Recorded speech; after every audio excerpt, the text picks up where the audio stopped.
மக்கள் அப்படியே நடந்து போய் இதாங்க ஐயா கேஸ்னா உடனே ரெஜிஸ்டர் பண்றது கிடையாது. காரணம் இவர்களுக்கு தெரியும், குற்றச்செயல்கள் அதிகரிக்கும் பொழுது அவங்கள பஞ்சாயத்து பண்ணி பைசல் பண்ணி அனுப்பிச்சிட்டோம் அப்படின்னா நமக்கு குற்றச் செயல்கள் பதிவு செய்யாத பொழுது யாருக்கும் தெரியாது. இதை நாங்கள் வன்மையாக கண்டிக்கின்றோம். அரசு வெளியிட்டிருக்கக்கூடிய செய்திக்குறிப்பு, அந்த 500 பள்ளிகளுக்கு நாங்க சிஎஸ்ஆர் ஃபண்ட் கொடுப்போம். நான் திமுக தெரியாம கேட்கிறேன். 44,672 கோடி ரூபாய் எஜுகேஷன் டிபார்ட்மெண்ட் பட்ஜெட், 44,672 crore. உங்களுடைய தேர்தல் அறிக்கையில சொல்லியிருக்கிறீங்க 10,000 பள்ளிகள், சிதிலமடைஞ்ச பள்ளிகளை நாங்க கட்ட போறோம். தேர்தல் அறிக்கையில சொல்லித்தான் வாக்குறுதி கொடுத்து நீங்க வந்திருக்கிறீங்க. பள்ளிகள் கட்டுறது கிடையாது, எல்லா பில்டிங் ஒழுகுது. ஏன் இன்டர்நெட் பில்லு கூட கட்ட முடியல. இன்னைக்கு அரசு பள்ளிகளை தாரை வார்த்து கொடுக்கக்கூடிய முழு நேர வேலையில் இறங்கியிருக்காங்க. சரி, இன்னைக்கு ஒரு விளக்கம் கொடுத்துறாங்க. இல்ல அமைச்சர் அப்படி சொல்லல, செய்தி குறிப்புல தான் தப்பா போட்டாங்க. நாங்க தத்தெடுத்துன்னு சொல்ல எடுத்துன்னு தான் சொன்னோம், செய்தி குறிப்புல தத்தெடுத்துன்னு போட்டாங்க. ஒருவேளை உங்களுடைய லாஜிக்கை எடுத்துக்கிட்டா கூட தனியார் பள்ளிகள் எதுக்கு உங்களுக்கு சிஎஸ்ஆர் கொடுக்கணும்? சார், தனியார் பள்ளி என்ன வீட்டுல மரங்காய்க்கிற பணம் வச்சிருக்காங்களா? தனியார் பள்ளியினுடைய அரசகுமார் என்ன வீட்டுல போய் கை தொட்டினா அந்த மரத்துல இருந்து பணம் வருமா? மிடில் கிளாஸ் மக்கள் தனியார் பள்ளியில படிக்கிறவங்க காசு வாங்கித்தான் நீங்க சிஎஸ்ஆர் ஃபண்ட் கொடுக்குறீங்க. அப்ப அங்க படிக்கக்கூடிய குழந்தைங்க ஃபீஸ் ஏத்துறீங்களா? பட்ஜெட் இருக்கு, டாக்ஸ் போடுறீங்க, எல்லாரும் வரி கட்டுறோம். 44,000 கோடி ரூபாய் பட்ஜெட் இருக்கு. நீங்கள் செய்ய வேண்டிய வேலையை தனியார் பள்ளிகளுக்கு ஏன் தார வார்த்து கொடுக்குறீங்க? தனியார் பள்ளிகளுடைய வேலை என்ன? கல்வி கொடுப்பது. தனியார் பள்ளிகளுடைய வேலை அரசு பள்ளியில கல்வி கொடுப்பது அவங்க வேலை கிடையாது. அதனால அன்பில் மகேஷ் பொய்யாமொழி அவர்கள் ஒரு விஷயத்தை புரிஞ்சுக்கணும். தனியார் பள்ளிகள் சிஎஸ்ஆர், அதான கார்பரேட் கம்பெனிங்களானே. ஒரு கம்பெனி, ஒரு ரிலையன்ஸோ, ஒரு டாட்டாவோ, ஒரு அதானியோ சிஎஸ்ஆர் நம்ம பார்த்திருக்கோம். நிறைய சம்பாதிக்கிறாங்க, பொதுமக்களுக்கு கொடுக்கட்டும். இன்னைக்கு தனியார் பள்ளி மக்கள்கிட்ட காசு வாங்கி ஃபீஸ் வாங்கி அந்த சிஎஸ்ஆர், அதுக்கு நான் தனியார் பள்ளியை ரெக்வெஸ்ட் பண்றேன், நீங்க சிஎஸ்ஆர் கொடுக்கறதுக்கு தனியார் பள்ளியில படிக்கிற குழந்தைகளுடைய ஃபீஸை கொஞ்சம் குறைங்கன்னு நான் கேட்கிறேன். அண்ணன் பிடி அரசகுமாராக இருக்கட்டும், தமிழகத்தில் நடக்கக்கூடிய நிறைய தனியார் பள்ளிகள் அமைப்பாக இருக்கட்டும், நீங்க சிஎஸ்ஆர் கொடுக்காதீங்க, அரசு வேலை அவங்க செய்வாங்க. அது நீங்க தயவு செஞ்சு மிடில் கிளாஸ் குழந்தைங்க தனியார் பள்ளியில படிச்சாங்கன்னா அவங்க ஃபீஸை குறைங்க. நாம நேத்து நம்முடைய பாரத பிரதமர் நரேந்திர மோடி ஐயா புத்தாண்டுல முதல் கேபினெட் மீட்டிங்க, விவசாயிகளுக்காக ஒரு சிறப்பு கேபினெட் மீட்டிங்க நேத்து நம்முடைய பிரதமர் அவர்கள் கூட்டியிருந்தார். ஜனவரி 1ஆம் தேதி கூட்டப்பட்ட கேபினெட்ல எடுத்த ஒரே முடிவு விவசாயிகளுக்கான முடிவு. நம் அரசு விவசாயிகளோட எப்படி இருக்கும் என்பதை மறுபடியும் நாம் உறுதிப்படுத்தி இருக்கின்றோம். பொங்கல் என்பது மக்கள் எதிர்பார்க்கக்கூடிய ஒரு பண்டிகை. மக்களுக்கு செலவு இருக்கும், விவசாய பெருமக்களுக்கு செலவு இருக்கும், எல்லோருக்கும் செலவு இருக்கும். ஆனால் இவங்க பொங்கலுக்கு பரிசு தொகை கொடுக்க வேண்டும். ஏன்னா இது நாம இன்னைக்கு நேத்து இல்ல, இவங்களுக்கு நிதிச்சுமை பினான்ஸ் மினிஸ்டர் இன்னைக்கு தான் தெரியுமா. தங்கம் தென்னரசனுக்கு, தங்கம் தென்னரசன் எங்க போயிட்டாங்க 6 மாசத்துக்கு முன்னாடி? லெஜிஸ்லேட்டிவ் அசம்பிளில பட்ஜெட் தாக்கல் செய்யும் போது தங்கம் தென்னரசனுக்கு நம்பர்ஸ் தெரியாதா? இல்ல அவங்க தேர்தல் வாக்குறுதி கொடுக்கும் போது நம்பர்ஸ் தெரியாதா? எல்லோருக்குமே தெரியும். 1 லட்சம் கோடி ரூபாய் கடன் வாங்குறீங்க. போன ஆண்டு 90,000 கோடி கடன், இந்த ஆண்டு 1 லட்சம் கோடி ரூபாய் கடன் வாங்க போறீங்க. வாங்கக்கூடிய கடன் என்ன சார் பண்றீங்க? தெரியாம நான் கேட்கிறேன். நீங்க வாங்குற கடனை என்ன செய்றீங்கன்னு தயவு செஞ்சு சொல்லுங்க. வாங்குற இவ்வளவு கடன் வாங்கி உங்களால 1000 ரூபாய் கொடுக்க முடியலன்னா என்ன நீங்க அரசு நடத்தி கொண்டிருக்கின்றீர்கள்? பாரதிய ஜனதா கட்சியினுடைய வழக்கறிஞர் பிரிவு அவங்க போராட்டத்தில் இறங்கி இருக்கிறாங்க. விவசாயிகள் பிரிவு அவங்க போராட்டத்தில் அவங்க இறங்குவாங்க. எல்லா அமைப்புகளுக்கும் நாங்கள் அறிவுறுத்தி இருக்கின்றோம், இதை மக்கள்கிட்ட எடுத்துட்டு போங்க. இவர்கள் பொங்கல் பரிசு தொகை கொடுக்கும் வரை திமுக அரசை நீங்கள் விடக்கூடாது என்று வலியுறுத்தி இருக்கின்றோம். இது ஒரு காம்பனன்ட், இது மெயின் காம்பனன்ட் கிடையாதுங்க. இவங்க இந்த ஒரு பாயிண்டையே பிடிச்சிக்கிட்டு நான் ரெகுலேட்டரி ஃப்ரேம் ஒர்க் ஏத்துக்க மாட்டேன். நான் மத்திய அரசு புதிய கல்விக் கொள்கையில சொல்லியிருக்கக்கூடிய அவ்வளவு பெரிய டாக்குமெண்ட்ல அவ்வளவு விஷயம் சொல்லியிருக்காங்க. சரி, இவங்க சொல்ல வேண்டியதானே, எனக்கு இந்த மும்மொழி கொள்கை பிரச்சனை, அதை அப்புறம் பஞ்சாயத்து பண்ணிக்கலாம், மிச்சதெல்லாம் ஏத்துக்கிறேன்னு சொல்றதுக்கு என்ன பிரச்சனை உங்களுக்கு? நான் திரும்ப உங்களுக்கு அமைச்சு கேட்கிறேன், மிச்சதுல தமிழ்நாட்டுக்கு என்ன, திமுக அரசுக்கு என்ன பிரச்சனைங்க? அவ்வளவு பாயினியரிங் விஷயம் இருக்கு. மும்மொழி கொள்கை 2026 எலெக்ஷன்ல பாத்துக்கலாம், யாருக்கு வேண்டும் முடிவு பண்ணலாம், யாருக்கு வேண்டாம் முடிவு பண்ணலாம். மத்திய அரசு கடிதம் எழுத வேண்டியதானே, எங்களுக்கு இந்த ஆப்ஷனல் லாங்குவேஜ் வேண்டாம். ஆனா தனியார் பள்ளியில 3 மொழி இருக்கல்ல, அதுக்கு என்ன சொல்லுவாங்க? அதனால் இது உப்புக்கு சப்பாக ஒரு காரணத்தை அமைச்சர் சொல்வதாகத்தான் நான் பார்க்கின்றனோ தவிர மத்திய அரசு எங்கேயும் அப்படி சொல்லவில்லை. அவர் பேசிய பேச்சுக்கள்லாம் இன்னைக்கு வைகோ ஐயா திரும்ப பார்க்கணும் அன்போடு கேட்டுக்கிறேன். என்னுடைய அனுபவம் ரொம்ப குறைவு, ஆனால் வைகோ ஐயாவை நான் எந்த விதத்திலும் நான் கிரிட்டிசைஸ் பண்ண போறது கிடையாது. அதனால அன்னைக்கு திமுக வைகோ ஐயா எதிர்க்கணும்னு எதிர்க்க நினைச்சார், அதைத்தான் நாங்க இன்னைக்கு நினைக்கிறோம். வைகோ ஐயா அவர்கள் ஒரு காலத்தில் வெளியே வரும்பொழுது அத்தனை மாவட்ட செயலாளர்கள் வந்தாங்க, பெரிய நெடும் பயணம் தமிழகத்தில் எடுத்திருக்கிறாங்க. திமுகவை அவர் திட்டியதெல்லாம் ஒரு வீடியோ போட்டோம்னா இலங்கை தமிழர் இஷ்யூல இருந்து திமுகவினுடைய நடவடிக்கை தமிழகத்தில் வைகோ ஐயா மாதிரி யாரும் திட்டிருக்க முடியாது. இன்னைக்கு அதே வைகோ ஐயா அவர்கள் என்ன சொல்றாங்கன்னா, நான் உயிரோடு இருக்கும் வரை தமிழகத்தில் திமுக ஆட்சி யாரும் அகற்ற விட மாட்டேன். என்னை பொறுத்தவரை வைகோ ஐயா நல்லா இருக்கணும், 150 வருஷம் வாழணும், அவர் கண் முன்னால் 2026 நாங்கள் மகாத்மா காந்தி அவர்கள் சவுத் ஆப்பிரிக்காவில் ஆரம்பிச்ச பல விஷயங்கள், இந்த பேப்பர் பர்னிங்ல இருந்து பாஸ் பர்னிங்ல இருந்து அவர் ஆரம்பித்த எந்த விஷயம் யாருக்கு புரியல. ஆனா இன்னைக்கு நான் செருப்பு போடாம இங்க இருக்கிறேன், எனக்கு நான் சாட்டையால் அடித்துக் கொண்டேன். இது புரியவர்களுக்கு புரியும், திமுக காரங்களுக்கு எதுக்கு புரியணுங்க? அவங்களுக்கு புரியாது. அவர்கள் 2026 எலெக்ஷன் கவுண்ட் பண்ணதுக்கு அப்புறம் முதலமைச்சருக்கு புரியும், வாக்கு பெட்டி எண்ணிய பிறகுதான் அன்னைக்கு புரியும். அவருக்கு அது வரைக்கும் புரியாது. கிராமத்து மக்களுக்கு புரியும். கிராமத்துல கருப்பணசாமியை வழிபடுறவங்க, ஒரு கிராமத்துல காவல் தெய்வங்களை வழிபடுறவங்க, முருகபெருமான வழிபடுறவங்களுக்கு சவுக்கடி போராட்டம்னா என்னன்னு தெரியும். என்னுடைய தாத்தா செய்வாரு, எங்க குடும்பத்துல எல்லோரும் செய்வோம், நான் இன்னைக்கு அதை செய்யறேன். இது யாரும் தனிப்பட்ட முறையில நான் செய்வேன். எங்க ஊர் திருவிழாவுக்கு நான் தனிப்பட்ட முறையில் செஞ்சுக்குவேன். அது பத்திரிகையிலயோ வெளியோ வர்றதில்லை. இது புதிதென கிடையாது. ஊர் திருவிழாவில் எல்லாரும் செய்யறோம். இன்னைக்கு இதை பப்ளிக்கா செய்ய வேண்டிய அவசியம் என்னன்னா, இந்த செய்தி ஒரு சாதாரண மனிதனுடைய மனதில் ஒரு தாக்கத்தை ஏற்படுத்தும். அவங்க வீட்டில் சாப்பிட்றப்ப ஒரு கணவனோ மனைவியோ மிடில் கிளாஸ் நடுத்தர குடும்பம் ஒரு நிமிஷம் பேசணும், எதுக்கு இவர் அடிச்சுட்டாரு. என்னுடைய சவுக்கடி போராட்டம் என்பது ஒரு நடுத்தர குடும்பத்தில் இருக்கக்கூடிய கணவன் மனைவிக்கு உணர்த்த வேண்டும், சிஸ்டம் தோத்து போச்சுங்க ஐயா, உங்க குழந்தைக்கு பாதுகாப்பு இல்லை. இது யாருக்கு புரியணுமோ அவங்களுக்கு புரியும். அரசியல் கட்சிகள் அது ஒரு விவாத பொருள். எல்லாம் வந்து கார்த்திக் சிதம்பரம் அன்னைக்கு காலையில் ஏதோ சொன்னார், எனக்கு ஏதோ ராசி இருக்காமா, இந்த ராசியை சேர்ந்திருக்கேன், சனி பயிற்சி நடக்குது, அவர் பண்றாரு. இன்னொருத்தர் சொன்னார் திருமாவளவன், இது வந்து காந்தியே இந்த மாதிரி பண்ணல, எனக்கு நகைச்சுவையா இருந்துச்சு, சொல்லிக்கங்க. திமுக இன்னொருத்தர் சொன்னாரு, எனக்கு ஏதோ பதவி வேணும்னு சொல்லிட்டு நான் அடிச்சுக்கிட்டேன். அதனால அட்லீஸ்ட் இதை பேசுறீங்கல்ல, அட்லீஸ்ட் எதிர்கட்சி நீங்க பேசுறீங்கல்ல, அதை யாராச்சும் டிவியில பார்த்தாங்கன்னா நீங்க நகைச்சுவையாக நகைப்பாக பேசினாலும் கூட அது தெரியாத 4 பேருக்கு போகணுங்கிறக்கா. அதனால் இதோடு நான் சாட்டடி நிறுத்த போறது கிடையாதுங்க மேடம். நான் செருப்பு கழட்டி வீசியாச்சு. ஒரு தரையில நடக்கிறது எவ்வளவு கஷ்டம் எனக்கு தெரியுங்க. 6 டிகிரி டெல்லி குளிர்ல நடக்கணும். இன்னைக்கு தான் எனக்கு தெரியுது டாய்லெட் எவ்வளவு மோசமா இருக்கு. பப்ளிக் டாய்லெட், இதனால செருப்பு போட்டு போனேன். செருப்பு இல்லாம ஒரு பப்ளிக் டாய்லெட் போகும்போது எவ்வளவு மோசமா வச்சிருக்காங்க. தெருவில் நடந்து போனீங்கன்னா கண்ணாடிகள் அங்கங்க இருக்கு. இன்னைக்கு தெரியுது தெரு எவ்வளவு சுத்தமா இல்லை என்று. அட்லீஸ்ட் எனக்கு அது தெரிஞ்சிருக்குன்னு நான் உணர்ந்துக்கிறேன். அதனால் என்னை பொறுத்தவரை எடுத்த கொள்கையிலிருந்து பின் செல்ல போவது கிடையாது. இவர்கள் ஆட்சி அகற்றப்படும். மாண்புமிகு தலைவர் ஐயா வைகோ அவர்கள் உடல் ஆரோக்கியத்தோடு உள்ளுக்குள்ள ரசிச்சுக்குவார், வெளியே சொல்ல முடியாது இல்லைங்க. உள்ளுக்குள்ள வைகோ அண்ணன் 2026 அவரால் செய்ய முடியாததை நாங்கள் செய்திருக்கின்றோம் என்று ரசித்துக் கொள்ளும். உதயநிதி ஸ்டாலின் இவ்வளவு பேசுறாருல, நீங்க அண்ணா யூனிவர்சிட்டி சிண்டிகேட் மெம்பரா உதயநிதி ஸ்டாலின் நீங்க இருந்தீங்க அமைச்சராவதற்கு முன்பு. சரி, சிண்டிகேட் மெம்பரா இருக்கும்போது நீங்க அண்ணா யூனிவர்சிட்டியில பேசின மினிட்ஸ் ஆஃப் மீட்டிங் ரிலீஸ் பண்ணுங்க. அண்ணா யூனிவர்சிட்டியில திரு உதயநிதி ஸ்டாலின் அவர்கள் எம்எல்ஏ ஆன பிறகு நீங்க அண்ணா யூனிவர்சிட்டி சிண்டிகேட்ல என்ன பண்ணுனீங்கறத மக்களுக்கு சொல்லுங்க. ஏன்னா அடுத்த முதலமைச்சர்னு மார்த்தட்டி கொள்றீங்கல்ல, நீங்க சிண்டிகேட் மெம்பரா. அண்ணன் மா சுப்பிரமணியன் இன்னைக்கு ஒரு பிரச்சனை, எல்லாம் எஸ்கேப் ஆகிறாங்க பாருங்க. உதயநிதி ஸ்டாலின் பிரஸ் பாக்குறது இல்ல. அவரை பார்த்தா நீங்க கேட்கிற முதல் கேள்வி தெரியும், எஸ்கேப். அவங்களுக்கு என்ன, 3 மாசம் நம்ம பார்க்கலனா மக்கள் மறந்துடுவாங்க, அடுத்த இஷ்யூ வரும், அதுக்கு போயிடலாம். இதுல வந்து ஒரு துணை முதலமைச்சர் பிரஸ் பார்த்து அவங்க தரப்பு கிளாரிபிகேஷனை கொடுக்க முடியலனா தைரியம் இல்ல உங்களுக்கு. எதுக்கு துணை முதலமைச்சராக நீங்க இருக்கணும்? ரிசைன் பண்ணிட்டு போயிருங்க. துணை முதலமைச்சராக இருக்கிற நபர் ஃப்ரண்ட் பண்ணும் பிரஸ். அண்ணா கேளுங்கண்ணா, திமுக கட்சின்னு சொல்றாங்கல்ல, நான் எவிடன்ஸ் கொடுக்குறேன் இல்ல அப்படின்னு சொல்லணும். ஆனா இன்னைக்கு உதயநிதி ஸ்டாலின் அவர்கள் பிரஸ் பார்த்து ஏன் ஓடுறாரு? ஏன் பிரஸ் பார்க்காம இருக்காரு? மா சுப்பிரமணியம் அண்ணன் காலைல குடு குடு குடுன்னு ஓடுவார் ரன்னிங் ரேஸ்.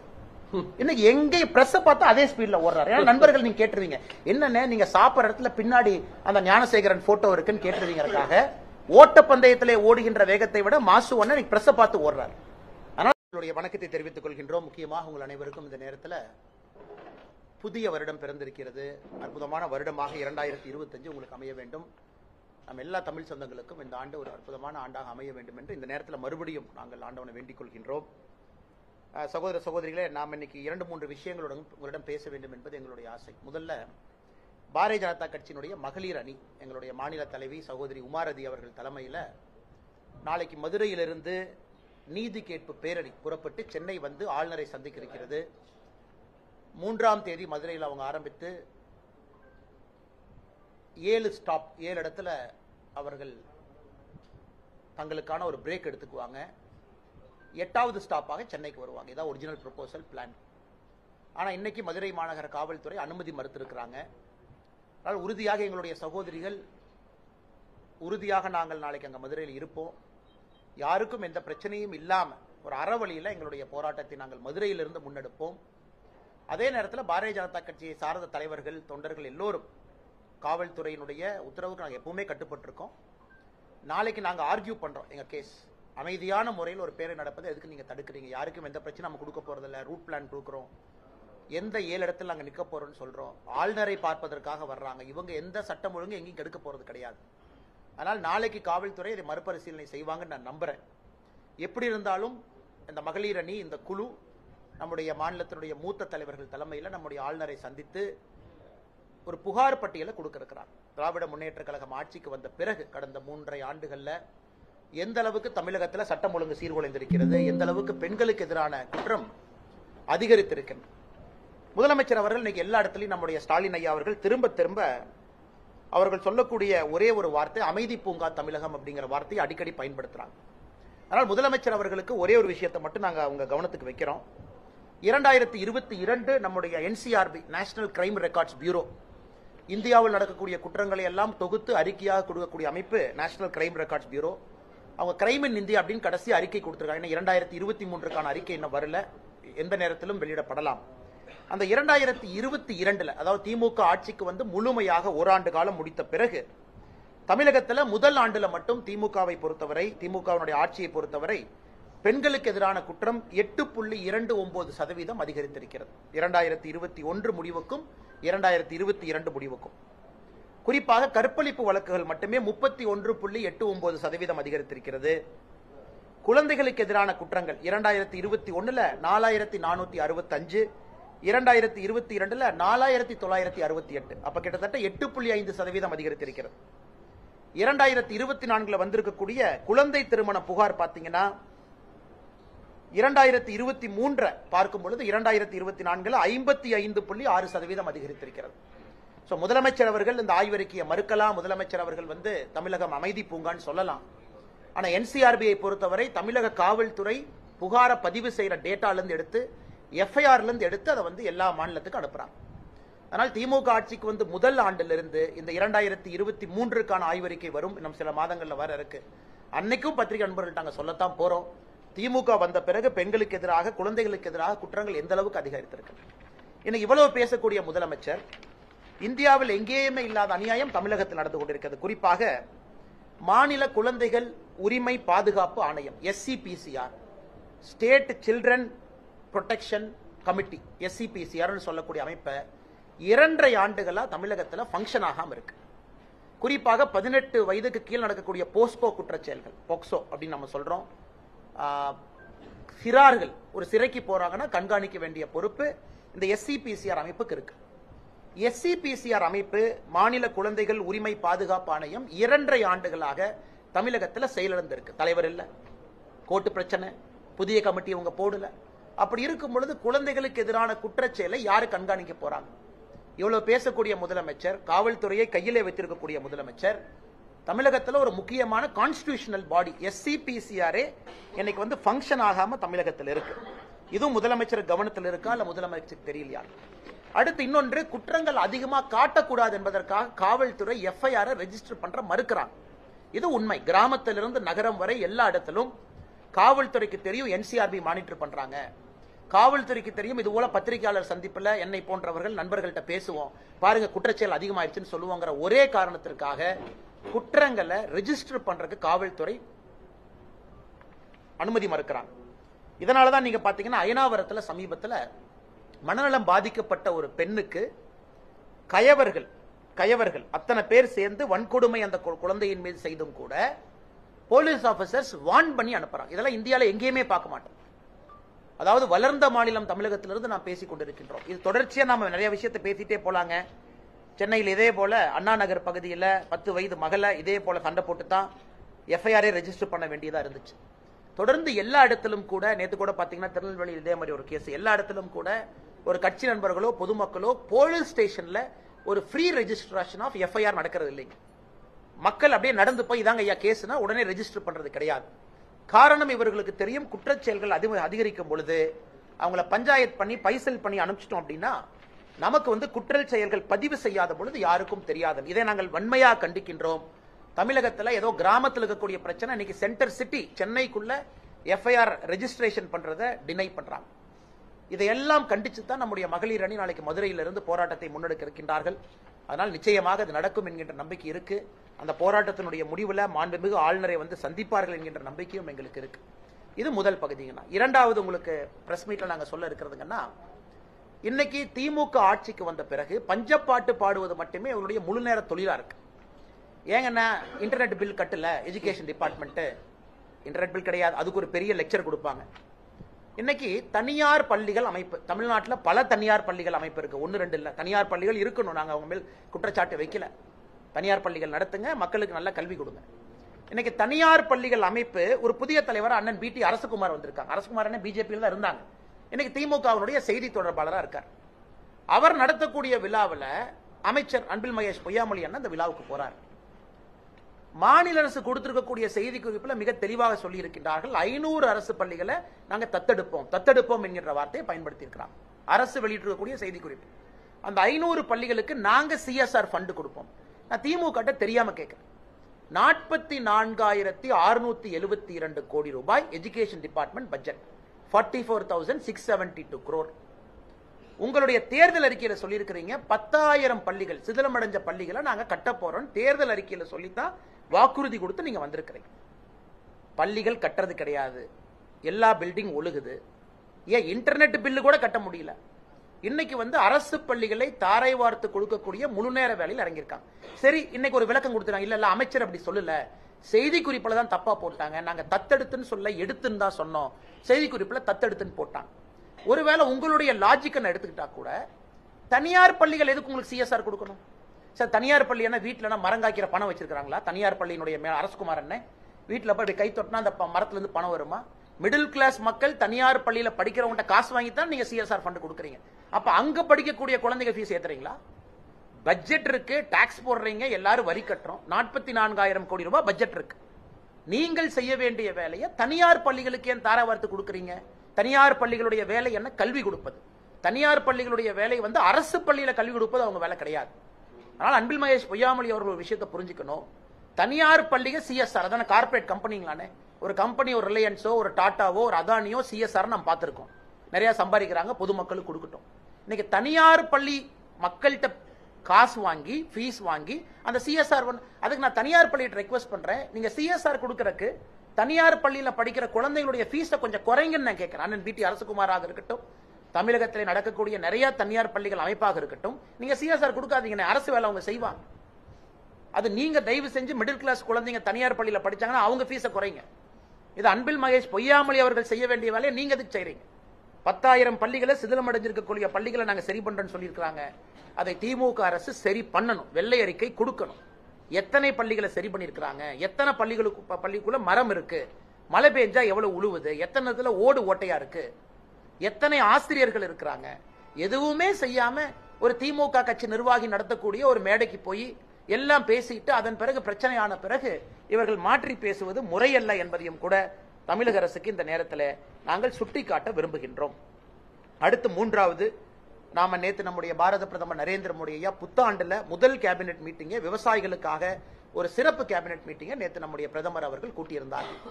அதுல குறிப்பா நம்ம டிஏபி விவசாயிகளுக்கு நம்ம கொடுக்கக்கூடிய ஃபர்டிலைசர்ல இருந்து சப்சிடி, அவர்களுக்கு குறிப்பாக ஃபசல் பீமா யோஜனை, கிராப் இன்சூரன்ஸ், விவசாயிகளுக்கு ஒரு ஆண்டும் கூட பயிர் காப்பீடு, அதனுடைய எக்ஸ்டென்ஷன் எல்லாம் கூட நம்முடைய பிரதமர் அவர்கள் 2021 ஜனவரி 1ஆம் தேதி கூட்டப்பட்ட கேபினெட்ல எடுத்த ஒரே முடிவு விவசாயிகளுக்கான முடிவு. நம் அரசு விவசாயிகளோட எப்படி இருக்கும் என்பதை மறுபடியும் நாம் உறுதிப்படுத்தி இருக்கின்றோம். இதை தாண்டி பத்திரிகை நண்பர்கள் கேள்வி இருந்தால் பதில் சொல்றேன்.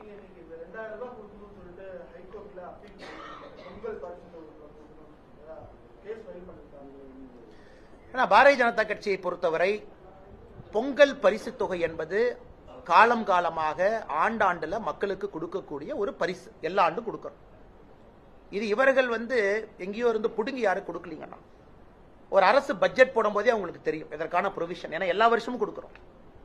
திமுக ஆட்சிக்கு வந்தவுடன் 21 தொகுப்பை கொடுத்தாங்க, அது உங்களுக்கு தெரியும். எல்லாம் போய் அந்த பாவு மாதிரி சர்க்கரை எல்லாம் கொடுத்தாங்க, எல்லாம் பக்கெட்ல பிடிச்சிட்டு வந்தோம்.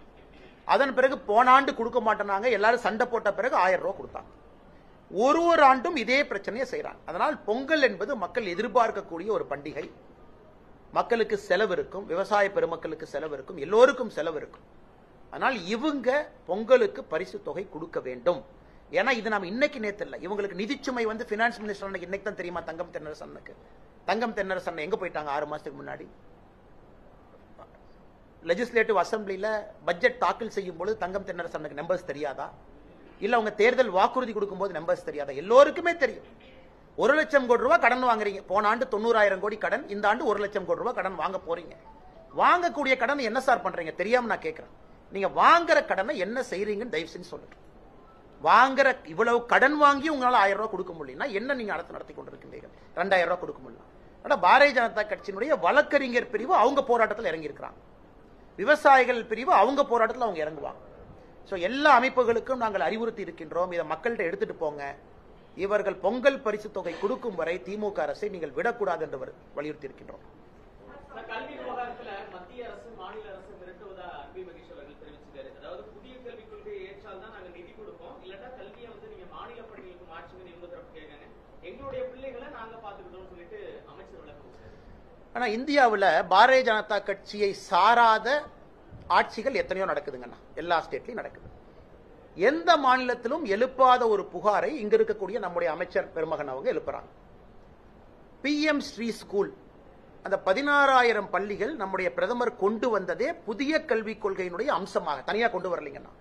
அதாவது பள்ளி கல்வியினுடைய தரத்தை உயர்த்த வேண்டும் என்பதற்காக PM ஸ்ரீ பள்ளி, அது 16,000 பள்ளிக்கூடம் எல்லா மாநிலத்துக்கும் சொன்னாங்க, நீங்க வேணுங்கிறத கேளுங்க நம்ம கொடுக்கிறோம். தமிழகத்தினுடைய முதன்மை செயலாளர் அவர்கள் கடிதம் எழுதுறாங்க, எங்களுக்கு இவ்வளவு வேணும் கொடுங்க.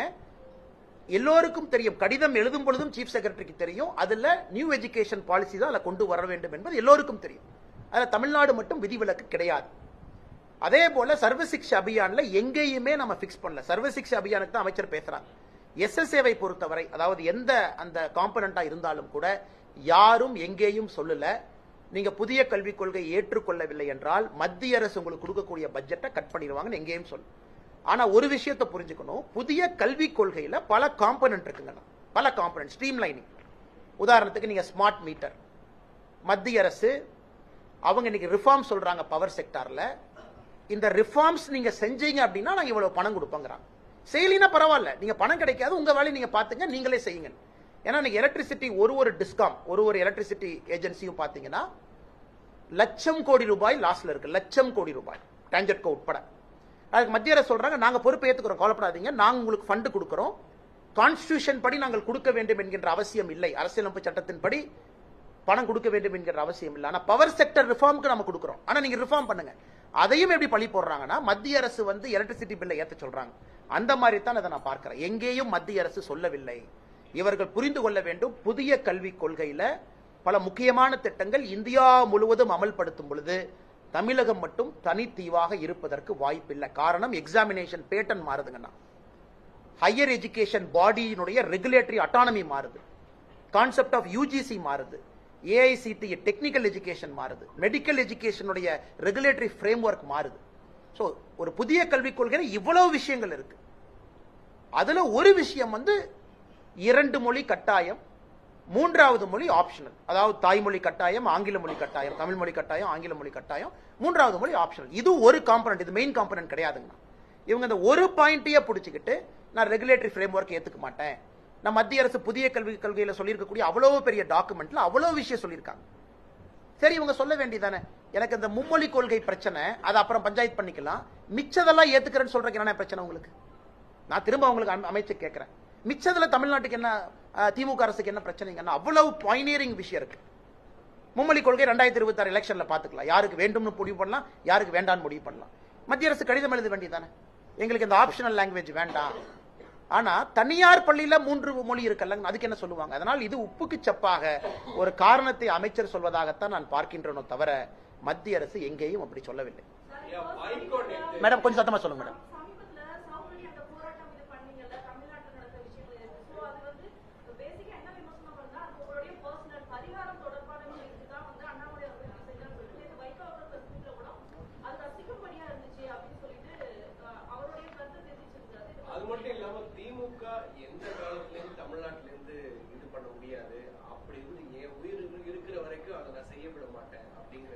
நான் உண்மையாலுமே வைகோ ஐயாவின் மீது ஒரு பெரும் மரியாதை வைத்திருக்கக்கூடிய ஒரு மனிதன். தமிழகத்தில் ஒரு பெரிய எழுச்சியோடு ஒரு கொள்கையோடு அரசியல் நடத்த வேண்டும் என்று நடத்தி கொண்டிருந்த தலைவர் ஒருவர் திமுகவிலிருந்து பிரிந்து வெளியே வந்த பொழுது அவருக்கு கிடைத்த வரவேற்பு, அவரிடம் இருந்த மாவட்ட செயலாளர்கள், அவர் பேசிய பேச்சுக்கள்லாம் இன்னைக்கு வைகோ ஐயா திரும்ப பார்க்கணும்னு அன்போடு கேட்டுக்கிறேன். என்னுடைய அனுபவம் ரொம்ப குறைவு, அதனால் வைகோ ஐயாவை நான் எந்த விதத்திலும் நான் கிரிட்டிசைஸ் பண்ண போறது கிடையாது. அதனால அன்னைக்கு திமுக வைகோ ஐயா எதிர்க்கணும்னு எதிர்க்க நினைச்சார், அதைத்தான் நாங்க இன்னைக்கு நினைக்கிறோம். வைகோ ஐயா அவர்கள் ஒரு காலத்தில் வெளியே வரும்பொழுது அத்தனை மாவட்ட செயலாளர்கள் வந்தாங்க. பெரிய நெடும் பயணம் தமிழகத்தில் எடுத்திருக்கிறாங்க. திமுகவை அவர் திட்டியதெல்லாம் ஒரு வீடியோ போட்டோம்னா இலங்கை தமிழர் இஷ்யூல இருந்து திமுகவினுடைய நடவடிக்கை தமிழகத்தில் வைகோ ஐயா மாதிரி யாரும் திட்டிருக்க முடியாது.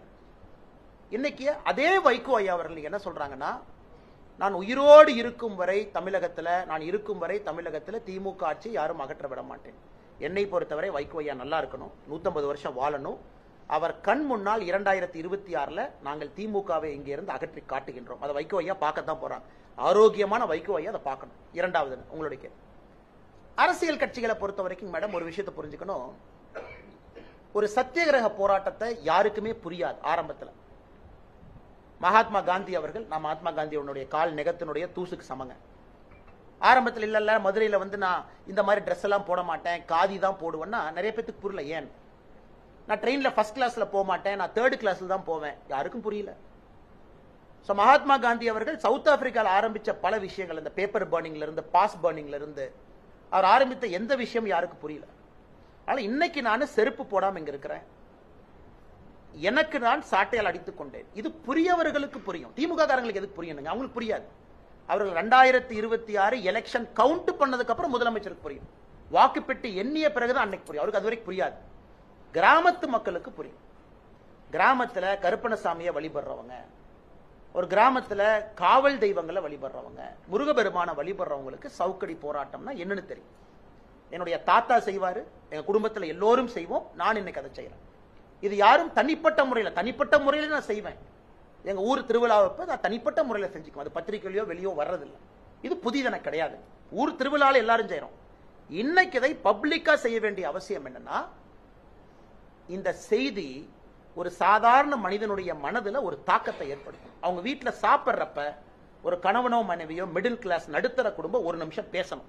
எதுக்கு இவர் அடிச்சுட்டாரு, இவர் அடிக்கிற தேவை இருக்கா, எதுக்கு பண்ணாங்க, அக்யூஸ்ட தான் பிடிச்சிட்டாங்களே அப்படின்னு அவர்களுக்குள்ள ஒரு விவாதம் வரும் பொழுது, சிஸ்டர் நீங்க நல்லா புரிஞ்சுங்க சிஸ்டர், எனக்கும் ஒரு பெண் குழந்தை வீட்டுல இருக்காங்க, 4 வயசு பாப்பா எனக்கு இருக்காங்க. நாம எல்லோரும் ஆசைப்படுறது என்ன, குழந்தை நல்லா படிக்கணும், அண்ணா யூனிவர்சிட்டி போகணும், அவ்வளவுதான். அதே போல அந்த பாப்பாவுடைய தந்தை தாயாரும் அதான் ஆசைப்பட்டிருப்பாங்க, என் குழந்தை அண்ணா யூனிவர்சிட்டியில படிக்கணும், ஹையஸ்ட் இன்ஜினியரிங் காலேஜ் தமிழ்நாட்டில். அண்ணா யூனிவர்சிட்டி போனதுக்கு அப்புறம் என் கண்ட்ரோல் இல்ல, உங்க கண்ட்ரோல் இல்ல, சிஸ்டம் கண்ட்ரோல் அந்த குழந்தை இருக்கா. அண்ணா யூனிவர்சிட்டி வரைக்கும் அப்பா அம்மா நம்ம கூட்டு வந்துருவோம். எக்ஸாமினேஷன் படிக்கணும், கோச்சிங் இன்ஸ்டியூட் போகணும், எக்ஸாம் பாஸ் பண்ணணும், கவர்மெண்ட் ஸ்கூல்ல படிக்கணும், பிரைவேட் ஸ்கூல். என்னுடைய சாட்டையடி போராட்ட மக்களுக்கு என்ன சொல்றோம்னா, நீங்க தயவு செஞ்சு அரசியல் இருந்து ஒதுங்கி இருக்காதீங்க. அண்ணா யூனிவர்சிட்டிக்குள்ள ஒரு விஷயம் நடந்திருக்குன்னா சிஸ்டம் ஃபெயிலியர், சிஸ்டம் ஃபெயிலியர். இது சாதாரணமா ஒரு காட்டுக்குள்ள ஒரு குழந்தை நடந்து போகும்போது ரோட்ல கையவர்கள் பைக்ல, அந்த குழந்தையினுடைய சேஃப் ஸ்பேஸ், அந்த குழந்தையினுடைய இடம், அண்ணா யூனிவர்சிட்டி கேம்பஸ்ங்கிறது அந்த குழந்தையினுடைய சேஃப் ஸ்பேஸ். அந்த குழந்தை அவங்க சேஃப் ஸ்பேஸ்க்குள்ள அந்த பாப்பா இருக்காங்க, அதுக்குள்ள நடந்திருக்குன்னா சிஸ்டம் ஃபெயிலியர் தானுங்க. சிஸ்டம் ஃபெயில் ஆயிடுச்சு. அரசியல்வாதிகள் ஃபெயில் ஆகலாம், முதலமைச்சரும் ஃபெயில் ஆகலாம், ஆனா சிஸ்டம் தோக்கக்கூடாது. சிஸ்டம் தோத்துருச்சுங்களே, அக்யூஸ்ட கண்காணிக்கல, சிஸ்டம் என்ன பண்ணுச்சுங்க, குற்றவாளின்னு தெரியும், ஏன் நீங்க ரவுடி ரெஜிஸ்டர் வைக்கல, அவ இதே குற்றம் பண்ணுவான்னு தெரியும், சிசிடிவி எங்க போச்சு, அப்ப லோக்கல் கோட்டூர்புரம் காவல் நிலையம் என்ன பண்ணிட்டு இருக்கு.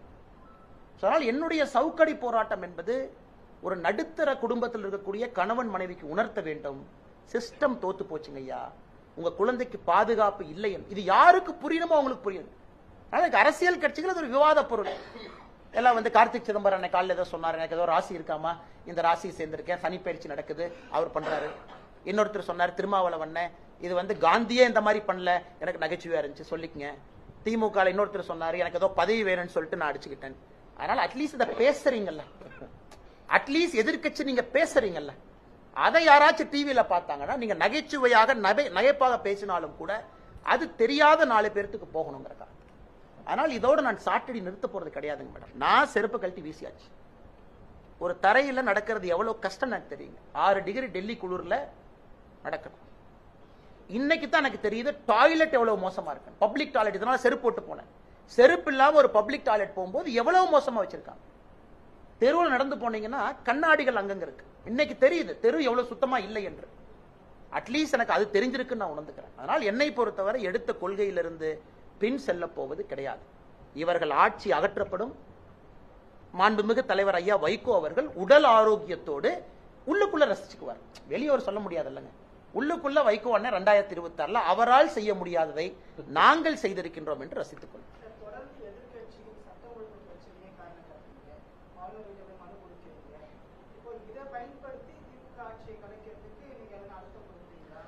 சார், நான் எப்பொழுதுமே ஜனநாயக முறையில் ஒரு தனிப்பட்ட மனிதனாக, இந்த கட்சியினுடைய தொண்டனாக உண்மையை சொல்ல வேண்டும் என்றால் 356 என்பது காலம் கடந்து விட்டது. அது மோடி ஐயா ரொம்ப தெளிவா இருக்காங்க. இந்த 10 ஆண்டு காலத்தில் நாங்கள் பயன்படுத்தவே இல்லை. மோசமான ஆட்சி மம்தா பானர்ஜி, மோசமான ஆட்சி இந்தியா. திமுக சட்டம் ஒழுங்கும் அது பக்கத்தில் ஆல்மோஸ்ட் ஈக்குவலா இருக்காங்க ரெண்டு பேரும். அறவழி 356 பயன்படுத்தினா எதுக்குங்க செருப்பு எல்லாம் சுத்தணும்? எதுக்கு சாட்டை எடுத்து அடிச்சுக்கணும்? அறவழியிலே மக்கள் இவர்களை வீட்டுக்கு அனுப்ப வேண்டும் என்பதில் தெளிவா இருக்கும். ஆனால் எங்களை பொறுத்தவரை ஜனநாயகத்தினுடைய பதில் ஜனநாயகத்துல தான். இந்திரா காந்தி அம்மையார் அவர்கள் முதல்ல கேரளா போனாங்க. உங்களுக்கு ஸ்டோரி தெரியும். இந்தியாவிலே முதல் 356 எங்க பயன்படுத்தினாங்க? நம்பூதிரிபாத் ஆட்சியின் மீது, EMS நம்பூதிரிபாத் பார்த்துட்டு வந்து நேருட்ட சொன்னாங்க. என்ன சொன்னாங்க நேரு ஐயாட்ட? ரெக்கார்டட் டாக்குமெண்ட், எனக்கு அந்த ஆட்சியை பிடிக்கல அப்படின்னு. அதற்காக இந்தியாவிலே 356 பயன்படுத்த முதல் ஆட்சியே கம்யூனிஸ்ட் ஆட்சி. ஆனா ஆச்சரியம் என்ன, கம்யூனிஸ்ட் நண்பர்களும் திமுகவோட சேர்ந்து சட்டம் ஒழுங்கை கிரிட்டிசைஸ் பண்றாங்க இருக்காங்க என்பது மனம் ஒரு வலியை தான் ஏற்படுது.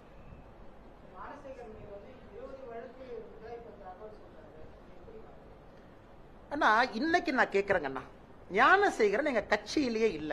சரி, உதயநிதி ஸ்டாலின் இவ்வளவு பேசுறாருல, நீங்க அண்ணா யூனிவர்சிட்டி சிண்டிகேட் மெம்பரா உதயநிதி ஸ்டாலின் நீங்க இருந்தீங்க அமைச்சராவதற்கு முன்பு. சரி, சிண்டிகேட் மெம்பரா இருக்கும்போது நீங்க அண்ணா யூனிவர்சிட்டியில பேசின மினிட்ஸ் ஆஃப் மீட்டிங் ரிலீஸ் பண்ணுங்க. அண்ணா யூனிவர்சிட்டியில திரு உதயநிதி ஸ்டாலின் அவர்கள் எம்எல்ஏ ஆன பிறகு நீங்க அண்ணா யூனிவர்சிட்டி சிண்டிகேட்ல என்ன பண்ணுனீங்கறத மக்களுக்கு சொல்லுங்க. ஏன்னா அடுத்த முதலமைச்சர்னு மார்த்தட்டி கொள்றீங்கல்ல, நீங்க சிண்டிகேட் மெம்பரா. இன்னைக்கும் திமுக எம்எல்ஏ இருக்காங்களா? பரந்தாமன் இருக்காங்களா? இன்னைக்கு திமுக எம்எல்ஏ ஒருத்தவங்க இருக்காங்க சிண்டிகேட் மெம்பரா உதயநிதி ஸ்டாலினுக்கு பிறகு. அந்த எம்எல்ஏ என்ன பண்ணீங்க? உள்ள எத்தனை சிண்டிகேட் மீட்டிங் நடந்திருக்கு? எத்தனை சிண்டிகேட் மீட்டிங்ல நீங்க விஷயம் வச்சிருக்கீங்க? எதுவுமே. இவர்கள் சிண்டிகேட் மெம்பராக உதயநிதி ஸ்டாலின் அவர்கள் அண்ணா யூனிவர்சிட்டிக்கு இருந்தாங்க. அன்னையில இருந்து நாம பேசுவோம். ஆனால் இன்னைக்கு பரந்தாமன் அவர்களை பொறுத்தவரை கட்சியிலேயே இல்லைன்னு முதலமைச்சர் அப்படி தூசியை தட்டுற மாதிரி தட்டுறாரு. நாங்க புகைப்படம் ஆதாரம், பத்திரிகையில பவள விழால் அவர் இருந்த காட்சி, அவரோடு பெரிய அமைச்சர்கள், அண்ணன் மா சுப்பிரமணியன். இன்னைக்கு ஒரு பிரச்சனை, எல்லாம் எஸ்கேப் ஆகிறாங்க பாருங்க. உதயநிதி ஸ்டாலின் பிரஸ் பாக்குறது இல்ல. அவரை பார்த்தா நீங்க கேட்கிற முதல் கேள்வி தெரியும், எஸ்கேப். அவங்களுக்கு என்ன, 3 மாசம் நம்ம பார்க்கலன்னா மக்கள் மறந்துடுவாங்க, அடுத்த இஷ்யூ வரும், அதுக்கு போயிடலாம். இதுல ஒரு துணை முதலமைச்சர் பிரஸ் பார்த்து அவங்க தரப்பு கிளாரிபிகேஷனை கொடுக்க முடியலனா தைரியம் இல்ல உங்களுக்கு. எதுக்கு துணை முதலமைச்சராக நீங்க இருக்கணும்? ரிசைன்மெண்ட் போயிருங்க. துணை முதலமைச்சராக இருக்கிற நபர் ஃப்ரண்ட் பண்ணும் பிரஸ். அண்ணா கேளுங்க அண்ணா, திமுக கட்சின்னு சொல்றாங்கல்ல, நான் எவிடன்ஸ் கொடுக்குறேன் இல்ல அப்படின்னு சொல்லணும். ஆனா இன்னைக்கு உதயநிதி ஸ்டாலின் அவர்கள் பிரஸ் பார்த்து ஏன் ஓடுறாரு? ஏன் பிரஸ் பார்க்காம இருக்காரு? மா சுப்பிரமணியம் அண்ணன் காலைல குடு குடு குடுன்னு ஓடுவார் ரன்னிங் ரேஸ். இன்னைக்கு எங்க பிரஸ் பார்த்தா அதே ஸ்பீட்ல ஓடுறாரு. ஏன்னா நண்பர்கள் நீங்க கேட்டுருவீங்க, என்னன்னு நீங்க சாப்பிட்ற இடத்துல பின்னாடி அந்த ஞானசேகரன் போட்டோ இருக்குன்னு கேட்டுருவீங்க. ஓட்டப்பந்தயத்திலே ஓடுகின்ற வேகத்தை விட மாசு அண்ணன் பிரஸ் பார்த்து ஓடுறாரு. அதனால சகோதரி, நான் தெரியாம கேட்கிறேன், எங்கள் குற்றச்சாட்டு திமுக கட்சியின் மீது புகைப்பட ஆதாரத்தோடு அவர் இருக்காரு, பகவலால பங்கேற்றிருக்காரு, இவ்வளவு விஷயங்கள் சொல்லியும் கூட ஒரு கட்சி அப்படியே லெப்ட் ஹேண்ட்ல நான் டீல் பண்ணிடுவேன், இதை மக்கள் மறந்துடுவாங்கன்னா எந்த அளவுக்கு அவர்களுக்கு ஒரு மன விஷயம் இருக்கும்? தமிழ்நாட்டு மக்கள் டேக்கன் ஃபார் கிராண்டட். அடுத்த இஷ்யூ நடக்கும், இதை மறந்துடலாம், அடுத்த இஷ்யூ வந்தோடனே பேசிக்கலாம். இதைத்தான் நாங்க எதிர்க்கிறோம். நடுத்தர மக்கள் இதைத்தான் கேட்கணும்னு நாங்க சாட்டையடி நடத்துறோம். இந்த ரேப்பா முடிஞ்சிருச்சு, அடுத்த ரேப் வரும்போது பேசிக்கலாம். அடுத்த ரேப் இதை விட கொடூரமா இருக்கும், அதை பேசுவோம். அப்படித்தாங்க இன்னைக்கு நியூஸ் சைக்கிள் போகுது. அப்படித்தானே திமுக ஆட்சி நடத்துறாங்க. அடுத்து நடப்பது இதை விட கொடூரமா இருக்கும்போது இதை மறந்து விடுவோம். அது மறக்க கூடாது என்பதற்காகத்தான் இந்த போராட்டத்தை உங்க முன்னாடி எடுத்துறோம்.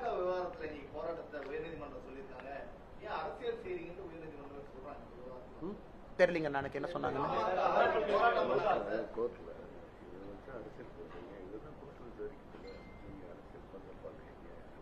ஆனா எனக்கு மாண்புமிகு உயர்நீதிமன்றம் என்ன சொன்னாங்கன்னு தெரியல. ஆனா ஒரு விஷயத்தை புரிஞ்சுக்கணுங்கன்னா, டெமோக்ரஸியினுடைய மிக மிக முக்கியமான விஷயமே மக்கள் ரோட்டுக்கு வந்து வீதிக்கு வந்து அமைதியான முறையில் ஆர்ப்பாட்டம் செய்வதுதான் ஒரு டெமோக்ரஸியினுடைய ஃபண்டமெண்டல். அது இல்லை என்றால் அரசியல் கட்சி நடத்த வேண்டிய அவசியம் யாருக்கு இல்லை, பிரஸ் இருக்க வேண்டிய அவசியம் இல்லை. அதனால் பாட்டாளி மக்கள் கட்சி செய்திருக்கக்கூடிய போராட்டத்தை நான் வரவேற்கிறேன். சகோதரர் விஜய் அவர்கள் ஜனநாயக முறைப்படி ஆளுநரை சந்திச்சதை வரவேற்கிறேன். அனைத்து இந்திய அண்ணா திராவிட முன்னேற்ற கழகம் அதனுடைய எதிர்க்கட்சி தலைவர் அண்ணன் எடப்பாடி அவர்கள் அவங்க பண்ற போராட்டத்தை நான் வரவேற்கிறேன். இவர்கள் எல்லோரும் செய்யக்கூடிய போராட்டத்தை நான் வரவேற்கிறேன். காரணம், மக்கள் அண்ணன் சீமான் அவர்கள் எடுத்திருக்கக்கூடிய போராட்டத்தை கைதானதை நான் வரவேற்கிறேன். எல்லோரும் வீதிக்கு வந்து பண்ண வேண்டிய காரணம் என்னன்னா, அடுத்த முறையாவது இந்த அரசு கொஞ்சமாச்சு பயத்தில் இருப்பாங்க, பிரச்சனை ஆகும். அதனால எல்லா கட்சிகளும் வீதிக்கு வந்து யாரும் பஸ் உடைக்கலையே, யாரும் கல்லெடுத்து போடலையே, யாரும் காவல்துறையினுடைய சட்டையை கை வைக்கலையா, எல்லாம் அமைதியான முறையில் பர்மிஷன் கொடுக்கலையே அரெஸ்ட் பண்ணிக்க, அப்படித்தான் இருக்கும். அதனால எங்கே மாண்புமிகு உயர்நீதிமன்றம் என்ன சொன்னாங்க எனக்கு தெரியாது. பட் இருந்தும் ஒரு அரசியல் கட்சி தலைவராக நான் சொல்லக்கூடிய எங்களுடைய வாதம் இது. நாமக்கல்ல பாத்தீங்கன்னா உங்களுக்கு கரும்பு வந்து வாங்கறதுக்காக கொள்முதல் பண்றாங்க. அப்ப 10% கரப்ஷன் பணம் கொடுத்தாதான் கொள்முதல் பண்றாங்க. எப்படி பாக்குறீங்க? ஆனா இது என்ன புதுசா கேக்குறீங்க நீங்க? என்ன இதே ஊர்ல நீங்களும் வசிக்கிறோம், நானும் வசிக்கிறோம். தஞ்சாவூர்ல 2 ஆண்டுகளுக்கு முன்பு கரும்பு வாங்கினாங்க. எப்படி வாங்கினாங்க? அது திமுக கான்ட்ராக்டர் தான் வாங்கணும், அவங்க கையில தான் நீ கொடுக்கணும், அவன் கரும்பு கொண்டே கொடுப்பான். இது புதுசு தானே? இது தமிழ்நாட்டில் நீங்க ரொம்ப பழசு மாதிரி பாக்குறீங்களே. இது எப்பவுமே நடக்கிறது தான். ஆனா இன்னைக்கு அது நார்மலைஸ் ஆயிடுச்சு. திமுக காரனா ஒரு கரும்பு வாங்குற இடத்துல கமிஷன் வைப்பாங்கிற நார்மலைஸ் ஆயிடுச்சு. அதனால இது எல்லாம் மக்கள் பார்த்துக்கிட்டு இருக்காங்கண்ணா. ஏதோ இதுவரைக்கும் லஞ்ச ஊழலே நடக்காத ஒரு தமிழ்நாட்டில் திடீர்னு வந்து அண்ணே என்ன கரும்பு காசு வாங்குறாங்க அப்படின்னா மக்கள் யாரும் அதுக்கு ஆச்சரியப்பட போவதில்லை. இன்னைக்கு ஸ்டேட் ஆஃப் அஃபேர்ஸ் இவ்வளவு மோசமா இருக்கு. அதனால் இது ஒரு விவசாய பெருமகனும் இதை பார்த்து கொண்டிருக்கின்றார்கள் என்று நம்புகின்றோம்.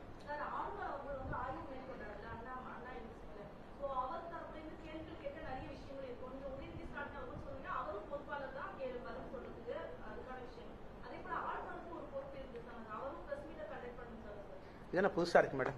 அதாவது இன்னைக்கு ஆளுநர் அவர்கள் வந்து, நான் ஏற்கனவே சொல்லி இருக்கின்றேன், நான் தான் முதல்ல சொன்னேன்னு நினைக்கிறேன் மேடம். இதை ஆளுநர் அவர்கள் எதற்கு பத்திரிகையாளர் சந்திப்பு நடத்தணும்னு கேட்டேன். அதாவது அந்தந்த மாநிலத்தினுடைய ஆளுநர்கள்லாம் ஸ்டாண்ட மாத்திக்கலீங்க. வந்தாவே பொலிட்டிக்கல் கேள்வி வரும், அல்லது நார்மல் கேள்விக்கு பதில் சொன்னால் அது பாலிடிக்ஸ்ல போய் முடியும். சட்டம் ஒழுங்கு சரியில்லைன்னு ஆளுநர் சொல்றாரு. அது தமிழக ஆளுநர் சொல்லலாமா? கேள்வி நம்பர் 1. தமிழக ஆளுநர் சொல்றதுக்கு அனுமதி இருக்கா? கேள்வி நம்பர் 2. அதனால் என்னை பொறுத்தவரை ஆளுநர் அவர் வேலையை செய்யறாரு. இங்க ஆளுநர் வந்து லெப்டினன்ட் கவர்னர் இல்ல, இஸ் அ கவர்னர். லெப்டினன்ட் கவர்னராக இருந்தால் சகோதரன் நீங்க கேட்கிற கேள்வியில் நியாயம் இருக்கு. தமிழிசை சவுந்தரராஜன் அக்கா புதுச்சேரிக்கு இருந்தாங்க. அட்மினிஸ்ட்ரேட்டிவ் பவர்ஸ் அவங்க கையில் இருக்கு. Lieutenant governor Delhi, administrative powers அவங்க கையில் இருக்கு. தமிழ்நாட்டை பொறுத்தவரை ஆளுநர் வந்து ஃபிகர் ஹெட்டா இருக்கிறார். இங்க ஒரு வைஸ் சான்சலர் போடுறக்கே இந்த பஞ்சாயத்து. இந்தியால எங்கேயுமே யூஜிசி நாமினி பிரச்சனை இல்லாம இருக்காங்க. தமிழ்நாட்டில் மட்டும் யூஜிசி நாமினிக்கு என்ன பிரச்சனை? வேற எந்த மாநிலத்திலும் பிரச்சனை இல்லை. எல்லா மாநிலத்திலையும் யூஜிசி நாமினி, யூஜிசி ஆக்ட் சொல்லியிருக்காங்க, சுப்ரீம் கோர்ட் கைட்லைன் இருக்கு, போறாங்க. தமிழகத்தில் மட்டும் யூஜிசி நாமினி நான் விட மாட்டேன். எப்படி நான் விடுவேன்? அதனால் இவர்கள் ஒரு முறை யோசிக்கணும், இதுல அரசியல் செய்வது யார்? உயர்கல்வித்துறையா ஆளுநரா? வெரி கிளியர்லி உயர்கல்வித்துறை என்பது எல்லோருக்கும் தெரியும். சார், இப்ப எல்லாரும் அந்த ஆய்வு பண்ணிருக்காங்க, சென்ட்ரல் கவர்மெண்ட்ல இருந்து ஆய்வு பண்ணிருக்காங்க, நீங்களும் டெல்லியில போய் ரிப்போர்ட் கொடுத்துருக்கீங்க. அடுத்த ஸ்டெப் என்னவா இருக்கும்? என்ன மாதிரி நடவடிக்கை? என்சிபிசிஆரை பொறுத்த வரைக்கும் வந்திருக்கக்கூடிய குழு ரொம்ப ஒரு டெக்கரேட்டட் போலீஸ் ஆபீசர், மகாராஷ்டிராவுடைய முன்னாள் டிஜிபி ஒருத்தவங்க வந்ததா பேப்பர்ல பாத்தங்கன்னா. அப்புறம் NCP, national commission for women, NCW, national commission for women ஒரு மெம்பர் வந்திருக்கிறாங்க. நேஷனல் கமிஷன் ஃபார் உமன் சார்பாக ரிட்டையர்ட் டிஜிபி அனுப்பிச்சிருக்காங்க, சேர்மன். அவங்களுடைய பிரஸ் நோட்ல ரொம்ப சில விஷயங்களை ரொம்ப ஆழமா பேசியிருக்கிறாங்க. அந்த பாதிக்கப்பட்ட சகோதரியை பார்த்தோம், சிஸ்டத்தை ஃபெயிலியரை பார்த்தோம், போலீஸ் என்ன பண்ணாங்க, ரெக்கார்ட்ஸ் எல்லாம் கேட்டிருக்கோம். அதனால் நாங்கள் இதை வந்து ரொம்ப கடுமையாக எடுத்துக்கொள்ள போகின்றோம்னு. அதனால் இதுல சிஸ்டமேட்டிக் ரிஃபார்ம்ஸ் வர வேண்டும் என்பது என்னுடைய ஆசைங்க. சிஸ்டமேட்டிக் ரிஃபார்ம்ஸ், அதாவது ஆட்டோமேட்டிக்கா அந்த பிஎன்எஸ்லயே, அந்த சிசிடிஎன்எஸ்லயே சொல்லிடணும், இந்த மாதிரி கிரைமா நீ ஆட்டோமேட்டிக்கா ரவுடி ரெஜிஸ்டர் அதே கிரியேட் பண்ணி கொடுத்துடணும். எதுக்கு போலீஸ் ஸ்டேஷன்ல பெண் வச்சு ஒரு ஏட்டையை எழுதணும்? அடுத்த ரிஃபார்ம்ஸ் என்னன்னா, தம்பி இந்த குற்றம் நீ பண்ணிட்டியாப்பா, ஆட்டோமேட்டிக்கா ஸ்டேஷன் ரவுடி ரெஜிஸ்டர் நீ போய் உட்காந்துக்குவ. நீ மாசம் 4ஆம் தேதி போய் இன்ஸ்பெக்டர் ஐயா பார்த்து என்ன பண்றேன்னு சொல்லிட்டு கையெழுத்து போட்டு வெளியே வா. எனக்கு டிஸ்கிரிஷனரி பவர்ஸ் போலீஸ்க்கு இருக்கு. யார் ரவுடி ரெஜிஸ்டர்ல சேர்க்க வேண்டும் சேர்க்க கூடாது என்பதை ஏட்டையா முடிவு பண்றாரு. அந்த ஏட்டையா தான் முடிவு பண்றாரு. அதனால இந்த மாதிரி ரிஃபார்ம்ஸ் நான் எதிர்பார்க்கறாங்க. ஏன்னா இந்த குற்றவாளி குற்றம் செய்வான் என்று தெரிந்தும் கண்காணிப்பு இல்லாதனால குற்றம் செஞ்சிருக்கான். இந்த மாதிரி நிறைய ரிஃபார்ம்ஸ் கொடுப்பாங்கன்னு நம்புறோம். நன்றி.